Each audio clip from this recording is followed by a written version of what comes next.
I've wanted to be a doctor for as long as I can remember, as cliche as that is. You know, the idea of there being a tangible problem that I could fix using my hands has always been very interesting to me.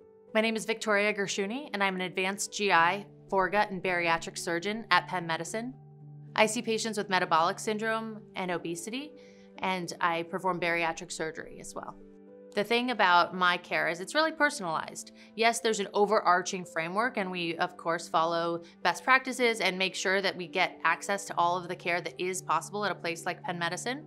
But simultaneously, I realize that each person's unique, and their situation is gonna dictate their ability to follow my recommendations and be able to get the most out of their care. So I really try to meet patients where they are, hear their story, and see what we can do to move forward together, because it is a partnership. I love when I have a patient who comes in and I'm not the first person they saw, but I'm the first person who told them that there's something we can do about it. It's a really amazing feeling to know that you've positively impacted someone's life.